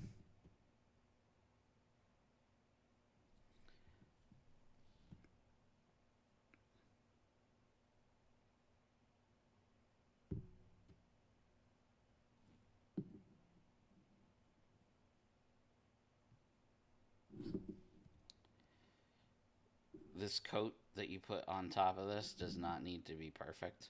I know it might look like I'm trying to make it perfect. I'm not. I'm just making sure there's no like bare spots or anything like that.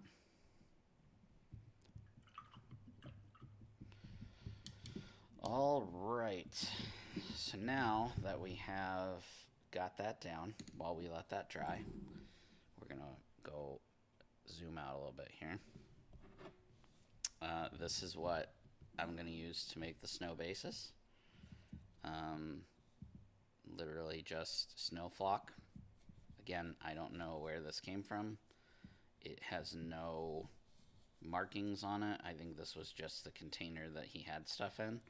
This is clearly a homemade thing.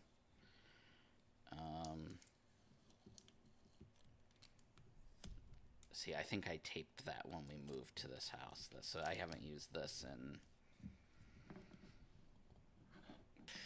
When did we move into this house? 2020?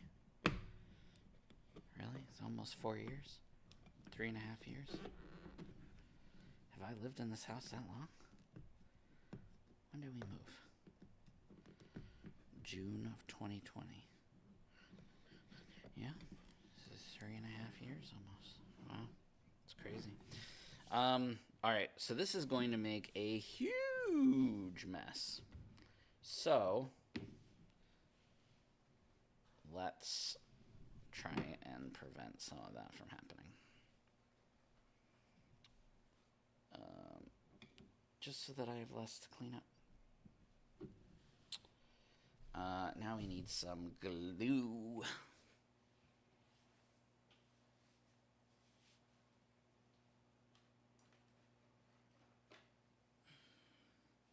Gotta figure out which glue has glue in it. This one does. This one does. Cap. Alright. Alright. So, when we glue things on the bases, I like to use either Elmer's white glue or just, I don't have any of that on hand, so this is what I've got, is just some white all-purpose glue, Elmer's glue essentially. So you're going to need that, you're going to need a little container, and you're going to need some water, which I just so happen to have. I just keep like a one of these full of, what is it called? Distilled water. So you're going to take your, oh, gross. Oh, I just had glue spray everywhere. Awesome. Well, don't do that, guys. You're just going to pour some of the glue into a little container. Like that. And you're going to... Actually, that's pretty runny anyway, so I don't know that I need... I think I need a little bit of water. Just a tiny bit. Okay. Again, take an old brush.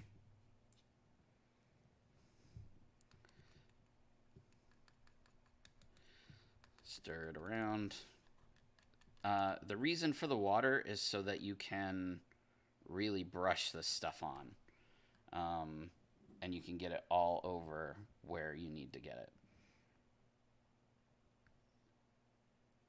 Now I'm going to apply it like to his boots and stuff a little bit too. I want him to be you know, I want his feet to be covered in snow too. Oops.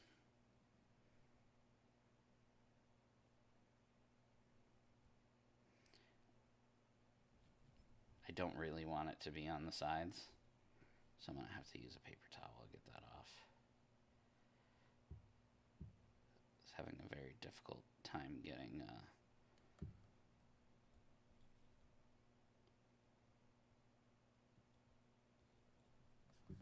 keeping the glue inside this little cup.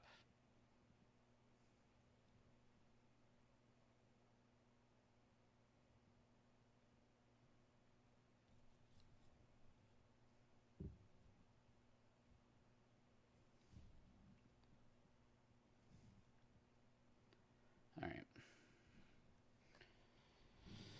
Let's grab some.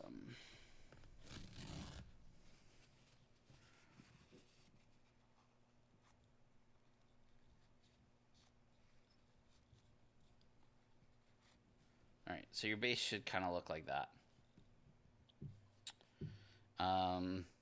And in this case, I'm just going to touch it with my fingers because I don't really have a better thought process here.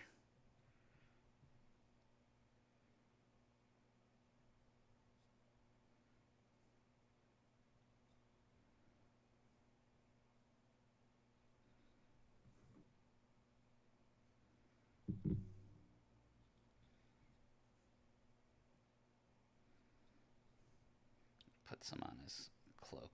It'll mostly come off, but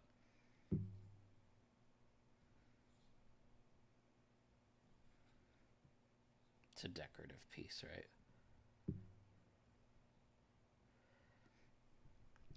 Now, if you want to get even crazier, okay, you can take your brush, which you can have a lot of excess glue, and you can drip it like in clumps to make more like mounds, and then you can just put a little more on there and grab some more.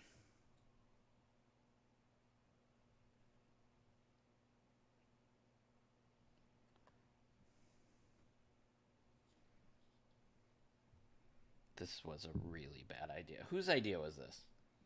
This was a terrible idea. I have glue and flock all over the place.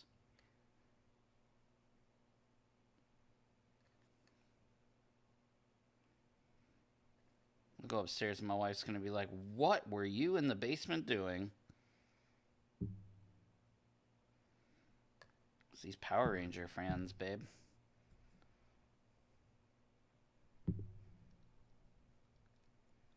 Yeah, you can also, like, in this case, it's kind of working.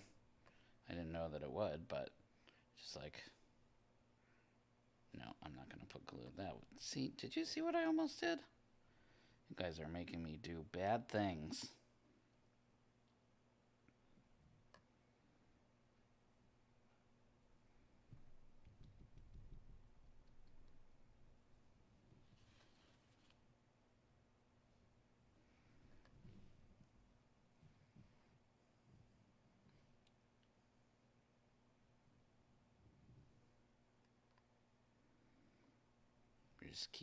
I'm just going to keep putting glue on the base. Just going to keep, the more glue, the better.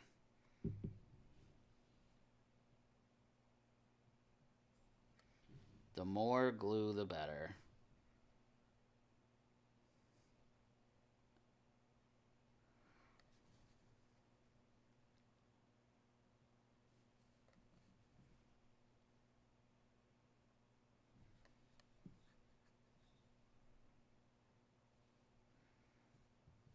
So this, anyway, this is why you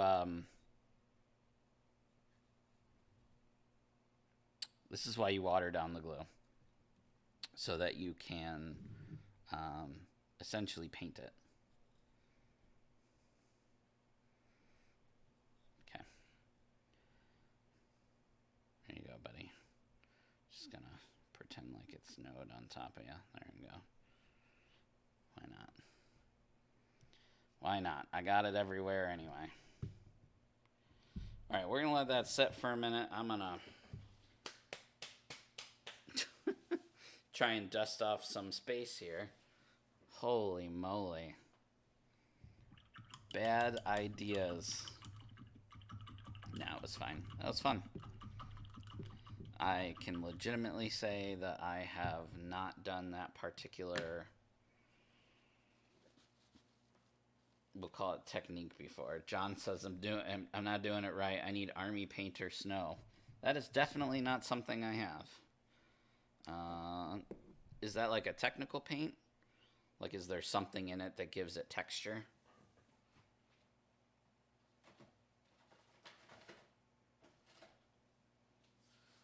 It would be cool if I had like a little snowman, something I could put there. I could probably make a snowman out of, not right now, but I probably could make a snowman. I don't know how I feel about the eyes now he just kind of looks like a mean Santa.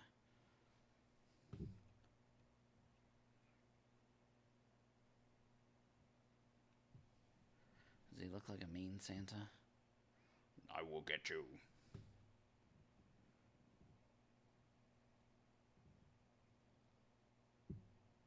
I think it looks like he just came in from a hard day at the office.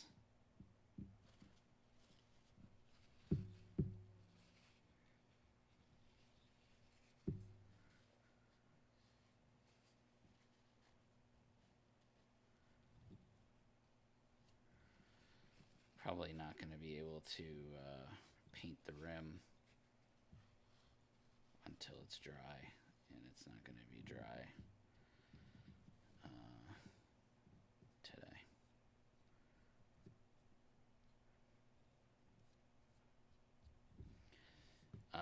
So that's something that I'll have to add probably tomorrow, and then I'll take pictures and post it. I'll either post it myself, or I'll see if Renegade wants to post it. And if you guys are serious about like a 4-part Megazord week or Megazord month or whatever, I'll ask the question, see if it's something that we can do. Yeah, look, like one Santa is like evil. Look, one Santa's like chill, and the other Santa's like evil. It's almost like the new green Santa here is evil, and no, he looks cool, right? I could soften his eyes a little bit.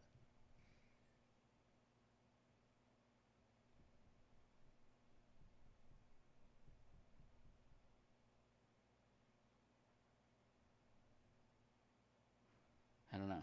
What do you think?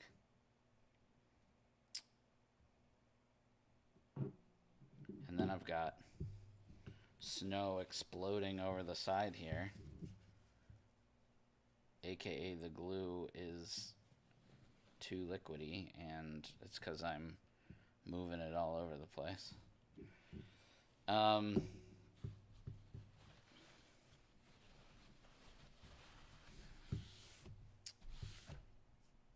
Yeah, I don't think there's anything really else that we can do on this one. We're already about 5 minutes over the normal time. Off screen, what I'll probably do is mess around more with the base as it dries. You can see it's like really clumped on the side, and if I like tilt it over, it just starts pouring over the edge. I will probably fix that arrow a little bit. You can kind of see it's a little jacked up, and I might lighten his eyes because he looks a little too mean for me. And then I'll paint the rim of the base, and he'll be done. And you can even see like the snowflakes that are on like the little snowflakes that are on him. I think it looks cool. Yeah, and then I'll take pictures and post it up. What do you guys think? Let me know. I hope that everybody enjoyed this. Just doing this brings me so much joy, and I know that there are folks out there that enjoy it. I really miss doing it, and I'm happy that we're back. Make sure that you tell your friends and your family about us. The more people we get to watch, the more excited and more exciting things that we can do here.